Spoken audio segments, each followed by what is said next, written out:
Yusuf Kala menilai dari semua presiden Indonesia yang paling demokratis adalah Megawati Soekarno Putri, maka saya yakin itu pengakuan jujur sesuai kondisi objektif. Mengapa Megawati paling demokratis? Karena saat Megawati berkuasa, dia tidak memanfaatkan kekuasaannya untuk berkuasa. Dia menjadi Ketua Umum PDI Perjuangan melalui proses digusur rezim Soeharto, melalui peristiwa berdarah yang menelan puluhan korban nyawa. Jadi tidak dalam 2 hari masuk partai dan langsung jadi ketua umum. Dia menjadi presiden lewat perjuangan yang panjang, tidak merusak konstitusi. Hai sobat, senang berjumpa lagi. Saya Bung Klau, mari kita racik.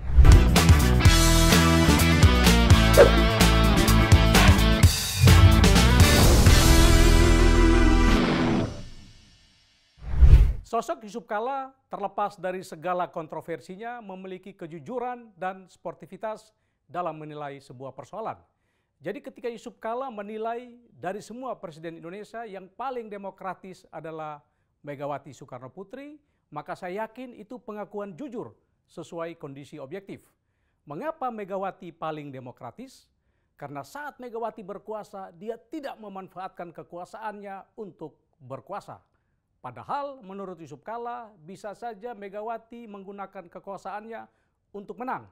Tapi tidak dilakukan karena Megawati memegang teguh prinsip-prinsip demokrasi. Yusuf Kala sempat memberi catatan pada kepemimpinan SBY yang dinilai juga menjaga demokrasi. Namun pada Pilpres 2009 sempat berkembang rumor mengenai kecurangan pemilu. Pengakuan Yusuf Kala ini membuktikan bahwa Megawati adalah seorang negarawan sejati. Seorang negarawan selalu menempatkan kepentingan bangsa dan negara di atas kepentingan pribadi, keluarga, dan kelompoknya. Jiwa kenegarawanan Megawati tampak jelas pada keikhlasannya memilih Ganjar Pranowo sebagai calon presiden, bukan sang anak Puan Maharani. Seseorang bisa menjadi presiden, namun belum tentu menjadi seorang negarawan. Seorang presiden yang menempatkan kepentingan pribadi dan keluarga di atas kepentingan bangsa dan negara bisa saya sebut hanyalah seorang politisi pragmatis. Sobat, menurut saya Megawati adalah seorang negarawan dalam pengertian yang lebih luas, lebih bermakna. Dia adalah seorang negarawan yang memiliki nyali besar, the brave lady. Tidak sekedar wanita pemberani, tetapi the iron lady, wanita besi yang tangguh dan bermental baja dalam perjuangan melawan rezim Orde Baru yang otoriter dan ingin berkuasa seumur hidup. Megawati adalah anak presiden, tapi dia baru menjadi presiden puluhan tahun kemudian hasil perjuangan keras. Dia menjadi Ketua Umum PDI Perjuangan melalui proses digusur rezim Soeharto, melalui peristiwa berdarah yang menelan puluhan korban nyawa. Jadi tidak dalam 2 hari masuk partai dan langsung jadi ketua umum. Dia menjadi presiden lewat perjuangan yang panjang, tidak merusak konstitusi. Megawati membangun Trust Soekarno dengan kerja keras, menghargai meritokrasi dan konstitusi. Megawati juga sangat mendukung hak-hak perempuan, selalu membakar semangat perempuan masa kini dengan mencontohkan kisah-kisah heroik perempuan Indonesia di masa lampau seperti Cuk Nyadin, Laksamana Malahayati, dan Raden Ajeng Kartini. Jiwa dan karakter seorang Megawati yang anti nepotisme, menjunjung tinggi konstitusi inilah yang membawa efek positif bagi PDI Perjuangan dan pasangan Ganjar Mahfud. PDI Perjuangan walau diserang dengan banyak isu negatif, namun tetap kokoh berdiri. 2 kali berturut-turut menjadi partai pemenang pemilu dan kini berpeluang besar menjadi juara lagi, mencetak hat-trick. Semua lembaga survei terkemuka termasuk Litbang Kompas selalu menempatkan PDI Perjuangan di posisi pertama. Pada survei Litbang Kompas Agustus 2023, PDI Perjuangan meraup 24,4% dan bahkan Oktober 2023 menurut survei LSI, elektabilitas PDI Perjuangan melonjak menjadi 26,1%. Sementara Gerindra pada Agustus memperoleh 18,9%.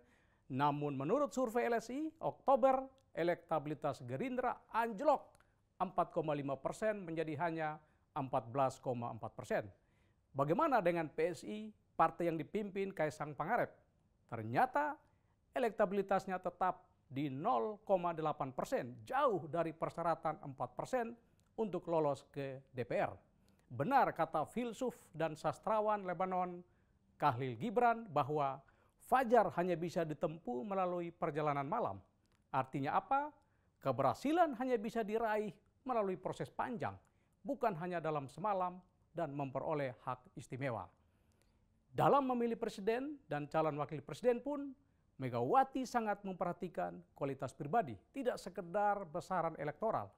Ganjar dan Mahfud sama-sama memiliki rekam jejak yang bersih dalam penegakan hukum dan demokrasi. Mereka tidak memiliki dosa sejarah seperti pelanggaran HAM berat. Bahkan visi HAM Ganjar sudah di tingkat dunia ketika Ganjar membela hak asasi rakyat Palestina dengan menolak Piala Dunia usia 20. Mahfud bahkan bisa disebut sebagai pendekar hukum yang selalu memperjuangkan kepentingan hukum di atas kepentingan orang per orang, selalu membela kebenaran. Kasus Sambo misalnya bisa terbongkar tuntas setelah Mahfud turun tangan. Tanpa Mahfud mungkin akhir cerita kasus Sambo tidak seperti sekarang, sobat. Eksistensi Megawati sebagai negarawan yang demokratis dan tidak gila kuasa maksud saya juga membawa dampak positif terhadap Ganjar Mahfud. Dalam 2 survei terbaru, Ganjar Mahfud selalu menempati urutan pertama. Pada survei Carta Politika, Ganjar Mahfud memperoleh 36,8%, disusul Prabowo Gibran 34,7% dan Anies Mohaimin 24,3%. Pada survei Nawacita Survei Indonesia, Ganjar Mahfud meraih 39,73%, sementara Prabowo Gibran 37,86%, Anies Mohaimin 18,53%. Sobat, Megawati, PDI Perjuangan, dan Ganjar Mahfud adalah trisula maut yang dipertajam oleh integritas, rekam jejak, dan visi yang juga maut adanya. Mereka sudah merebut hati dan simpati rakyat yang solid mendukungnya. Jadi segala bentuk rekayasa politik, drama Korea politik, ataupun politik playing victim oleh anak kemarin sore dalam politik tidak akan mempan, sobat. Akan tersapu angin demokrasi yang merindukan pemimpin masa depan yang bermental bersih, tidak mengkhianati demokrasi, dan tidak menculik rakyatnya.